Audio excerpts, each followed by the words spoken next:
Going live, going live, going live, going live, going live, going live.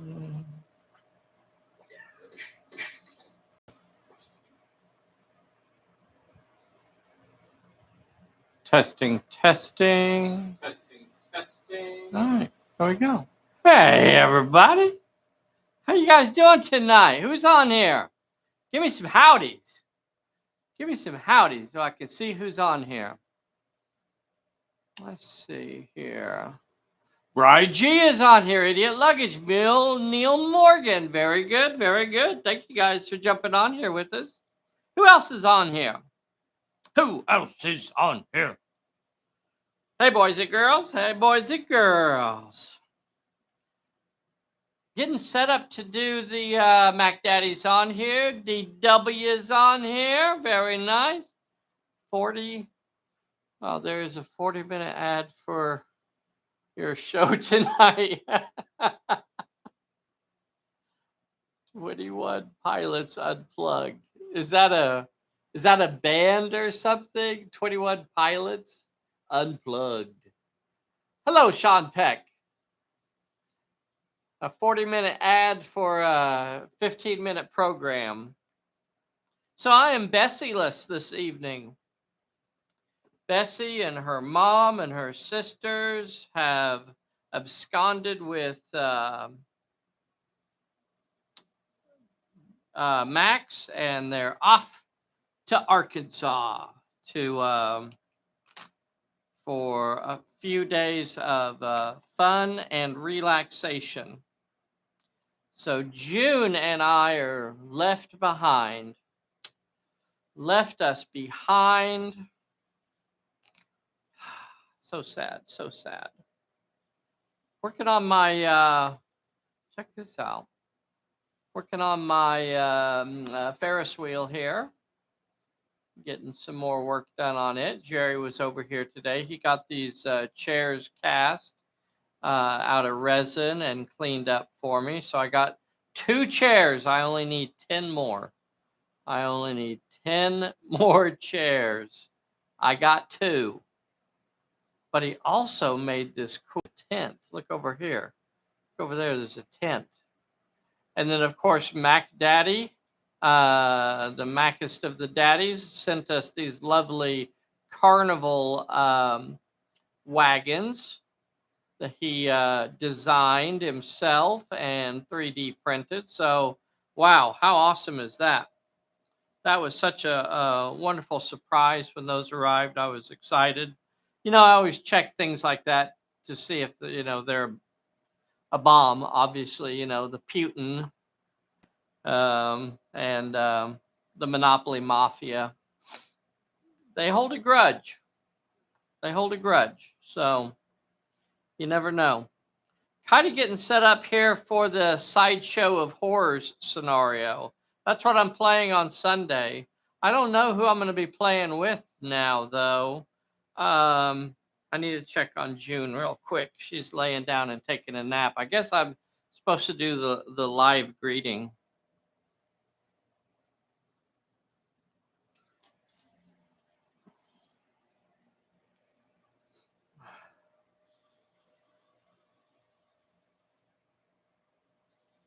Okay. Hey, everybody. This is Dave here at Pulp Alley, and I'm not with the world's most dangerous Bessie tonight. Or June. June is lying down taking a nap. Leighton, thank you for joining, Leighton. Hey, Vern, thank you for jumping on here tonight. I am officially Bessie-less. William is on here. Big howdy to everybody. Manny Marino is on here. Very, very cool. So, June was sleeping when I was coming over here to get everything ready. So I just let her sleep and just checking on her just now. She's still just sleeping. So I'm going to let her sleep. We'll see how it goes. If she wakes up squawking, she's probably going to be hungry. And depending on where we are in the program, I'll either just end it there and say goodnight, everybody, or I'll go get her and bring her over here and feed her, but we'll just see where we're at when the moment arises. So here's a few fun things to talk about with everybody. And I look down this list of folks that are on here.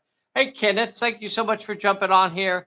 So, guys, if you haven't already, you got to get over to the store and get your pre-orders in for those new miniature packs that we have. We have Project Galgo 1, Project Galgo 2, and then we have Galgo's Dancers.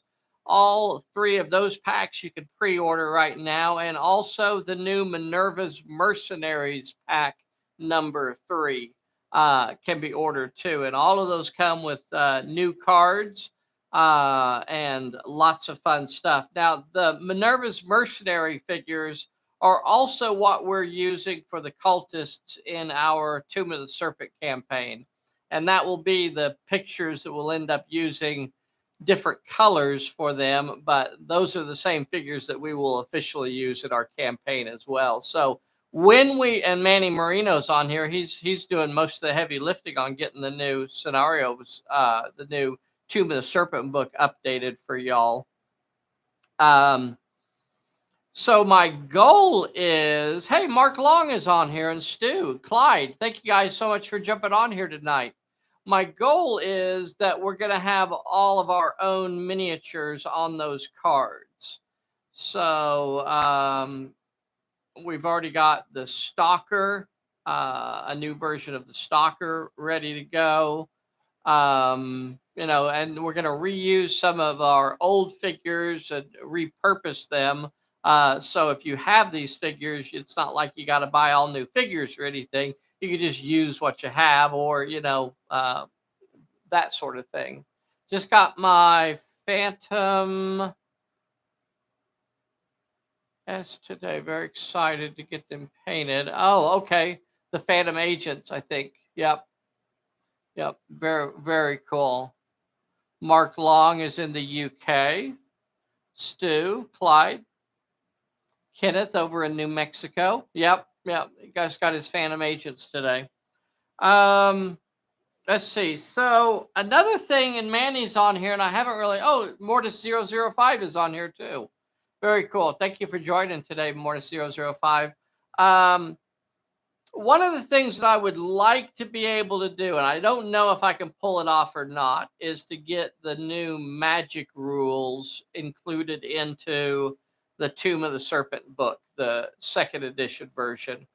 Or if we're just going to need to do that as its own book. I guess we'll just have to see how long the Tomb of the Serpent book is going to be on its own, because it is going to be beefier than the old version. And whether or not we have room to go ahead and fit, the magic rules in there as well. One thing I want to remind folks of, and this is something that I always talk about, is that every single ability in the character's book could be attributed to magic. You don't have to have like a whole new thing to say, this is magic. When you select the marksman ability, that could be because that character has laser sights. It could be because they have some sort of mutation. It could be also because it's some sort of enchantment or magic. It could even be a wand that they're shooting. So every single ability in the book already could be attributed to magic. However, there are some things that I would like to be able to do that aren't in the book yet. Somebody just recently was asking about, hey, David Meisner jumped on here. Thank you, Dave. Thank you, Dave, so much for joining. You could just come on over here. You could just walk on over. Somebody recently was asking about how to stat up a healer for Pulp Alley, and that's something that has always been missing. There's really never been, in my opinion, an easy way to do a healer. We have that skill or that ability in the book that's called Doc, but it is obviously intended and purpose built to not be super good, right? You can only use it in very limited instances, and all it does is it lets them re-roll their recovery check. It's very specific and it's kind of limiting, uh, intentionally so. We don't want a character following around the leader, zapping them every 5 minutes and giving them a heal and keeping them, up constantly. That just doesn't feel right within the pulp environment. But for a fantasy sort of setting, you're going to want to have a healer. So healing potions and magic items, I think, can be expanded on. And the healing and then other spells as well. We have a list of, I think, a little under 50 spells that we've been play testing and just kind of testing out on our own to see how they're going to work. We're not going to reinvent the wheel here, so it's going to be very much an ability check to see, how well you cast a spell when you try to cast it. Right now, I'm really thinking that it's going to be limited to leaders and sidekick level. You're not going to have level 1 and level 2 spellcasters out there.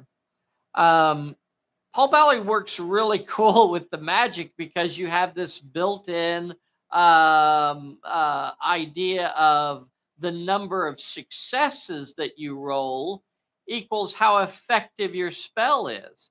So if you roll one success, maybe it's just a little spell, whereas if you get 3 or 4 successes, well, that could be a big deal.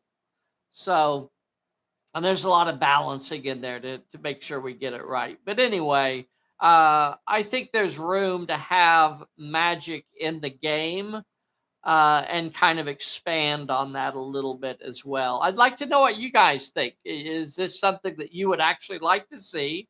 Or, is it something you're not interested? I'd like to see your comments either in the chat right now, or I'd like to see it, come back and leave a comment for us and let me know, because your feedback is important to us. I don't want to waste a lot of time on it if it's something that nobody wants anyway. Let's see here. What do we got here? Looking forward to getting the rest of Galgo's League. Mark, I did see that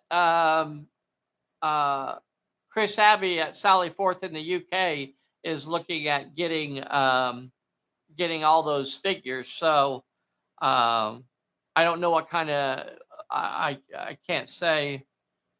June's still sleeping. I can't say, what kind of discount or anything like that he could give on them, but, it is what it is. So I did have a couple questions I wanted to run off real quick today. Somebody was asking whether or not an epic character can select an epic ability through experience. And unfortunately, no. You're really only supposed to, an epic character really only gets one epic ability. If for some reason you decided not to take one when you created the character, you could actually spend experience on one later, but no matter what, you normally can't have more than one epic ability. The exception obviously would be if you took the creeper ability, then, technically you could have up to 3 epic abilities. One of those would be creeper. Somebody was asking again about clearly winning a fight, and if somebody played a breakaway card to cancel the hits or whatever, does that still count as clearly winning? And it doesn't. One of the most important things about clearly winning, and always think about this if you ever get into this question of, did I clearly win?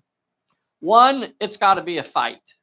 And that means it does have to be resolved as a fight. Even an ambush attack, if it is, regardless of whether or not it's successful or unsuccessful, yada, yada, yada, even an ambush attack from a character in hiding still is resolved as a fight and still counts as a fight.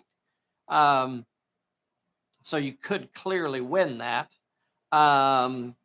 If it's not resolved as a fight, then it's not a fight. So that would mean things like bursts.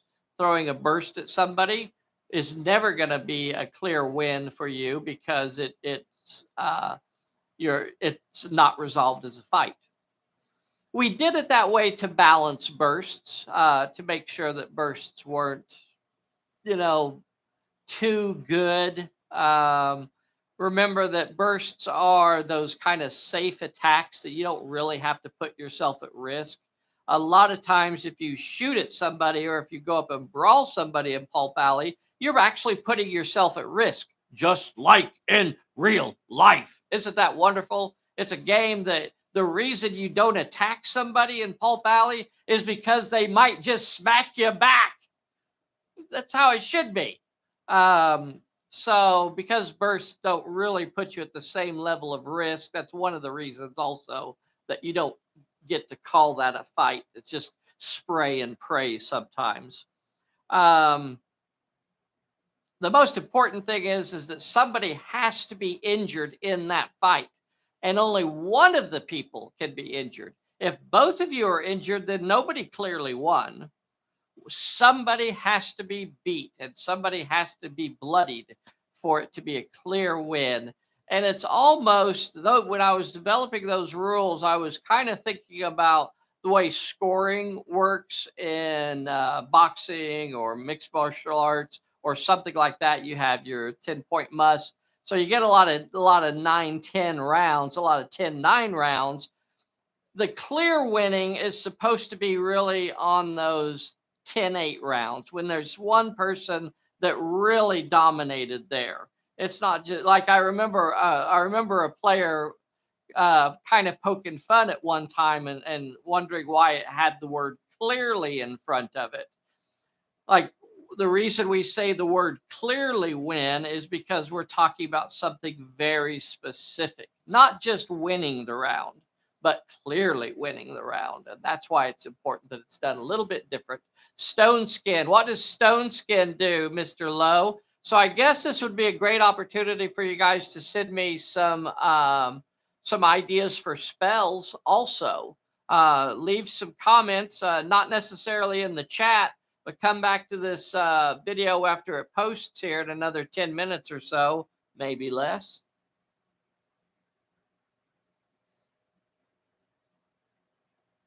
June's still sleeping.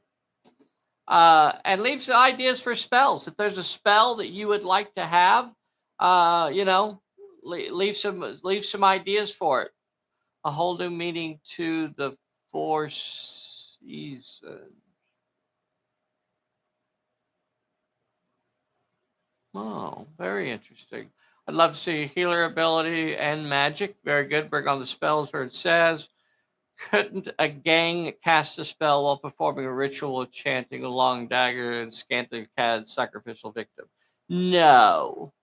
The gang would be the chanters, but they would not be the ones that were actually casting the spell. You'd need a higher level over there throwing the real mojo. That's not to say that a gang could not contribute, right? That's not to say that your other worshipers could not contribute to the sacrifice or whatever. But in my mind, for what the way we want to use the magic, you're going to have somebody over there that have some real chutzpah, rather than just having a gang try to cast a spell. There is a rule in the magic system right now for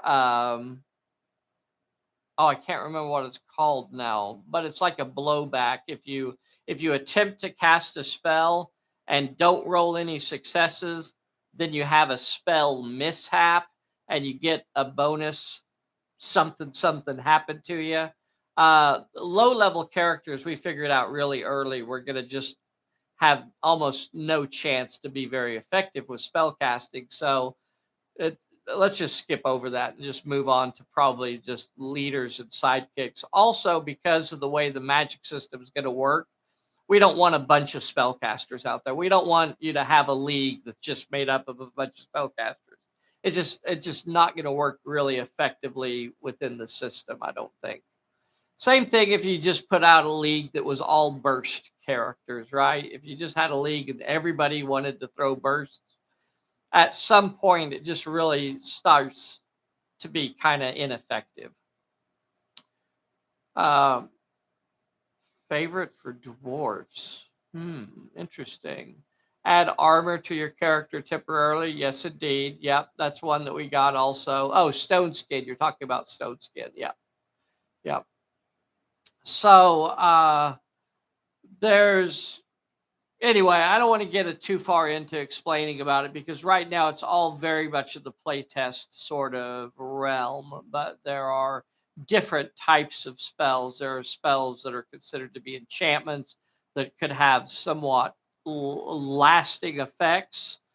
Stone skin could actually be an enchantment, so that when you cast it, you get a number, the power, the number of successes that you roll. If you only roll one success, then it only has a power of one. If you roll three successes, it maybe you have a power of three, and that would represent possibly how long that spell would last, how many hits it could absorb before it goes away. And in that way, the way you cast spells and your ability to get the number of successes could be very, very important. Anyway, it's really cool. It's really coming together really nice. But there are also what I call ephemeral spells that are just like zap spells that you cast it and it happens sort of thing, and it doesn't have really a lasting effect other than the whatever it happens to do, like a magic missile on a character, or something like that. Um, does anybody watch Twitch? Is there any reason we should do Twitch? I don't know. I think it's I have to admit I've never watched anything on Twitch. So if you've ever watched Twitch or you think we should be on Twitch or we should be doing videos on Twitch, let me know. Is it worth it or not? Or I don't know. I don't ever watch it. I don't even. I think I've tried to watch it like one time. Pass on Twitch, YouTube is fine. That Clyde says. So if there's somebody out there that thinks differently, don't be shy. Clyde's a good man. He probably won't slit your throat in the middle of the night. Never watch Twitch, Bri G says. Okay, okay. I'm never on it. Yeah. And somebody was telling me about this thing that's like YouTube called Rumble. But I don't know what that is either. And I don't know. Things people say stuff and I don't know. There's a like a Twitch. There's a more I knew somebody out there. Mortis005 was a Twitcher or a twerker. I don't know which one. Can you twerk? Mortis005. I think I've seen videos of him twerking or yeah. Rumors on the web anyway. Oh, boys and girls, don't forget to hit the like button if you haven't already. Mac Daddy, thank you so much for reminding me, sir. Please take a moment right now and hit that like button. If you're not a subscriber, you ought to be. So make sure you hit that subscribe button. If you haven't hit that bell to get that notification stuff, you ought to be hitting that bell. YouTube and Facebook and Messenger, Vern says. Is that all I need to worry about? Is that the I think I don't know. Twitch might be for the youngins. I don't know. And I don't know. Maybe we could find a new audience out there, but I don't know. Uh oh yeah. Well, I started my new fans only page, so I hope you guys will go check it out. It's it was, it is behind a paywall. So if you want to see the good stuff, it's a nickel. It'll cost you a nickel. YouTube and something hub for me. Scott, thank you so much. Thank you so much for suggesting the hub. Once again, I can plug my fans only page. Or is it OnlyFans or fans only? It's OnlyFans, isn't it? One of those two. I don't really know. Or the hub, as I like to call it. You guys are terrible. Terrible. Remember, this is a family show. But for some reason, my family isn't here tonight. As June sleeps through the chaos. I think that's all I got for me, or for y'all. So Sunday, who wants to play with me on Sunday? Anybody want to play with me on Sunday? I don't have anybody to play with. Maybe I should just do a solo game. Maybe I should just do this with solo again. Dave Meisner, you want to come over and play with me on Sunday? I'll have to be carrying the baby in one hand. Maybe I'll have a papoose for the baby. All right, I'll figure something out. Quick question: which books offer more perks, abilities, etc.? Sir, the two books that you should be looking at. This is for Mr. Clyde Dashing. The two books that you should be concerned with is the basic core rule book, second edition core rule book, and then we did add a few new things in the characters book. So that's it. Those are the only two places that you're going to find perks and abilities and things along that nature. So if you have those books, those are all you need. Now, in the old days, practically every book that we released had some new abilities in it because I just kept making up new stuff as I went along. But these are the two books. I don't know. I don't know that I'm going to put any new abilities in the new Tomb of the Serpent book. I'm fairly sure we'll try to keep it down unless we're able to fit the magic stuff in it. If we're able to fit the magic stuff in there, then that will introduce some new abilities and things like that as well. So there is that. All right, boys and girls, I hope that helps you, Clyde.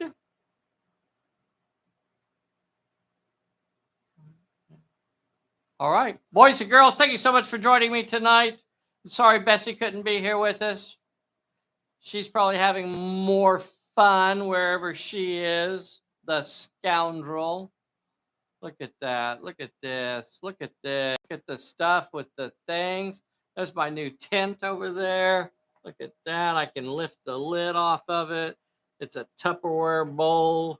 And over here, and the stuff with the things. And we're going to have the sideshow of horrors on Sunday. Don't miss it. I guess I'll do a setup video and talk a little bit more about this scenario. It is a really cool scenario that I think is worth doing a short, like 5 to 10 minute video about, either on Friday or Saturday. I'll probably do that.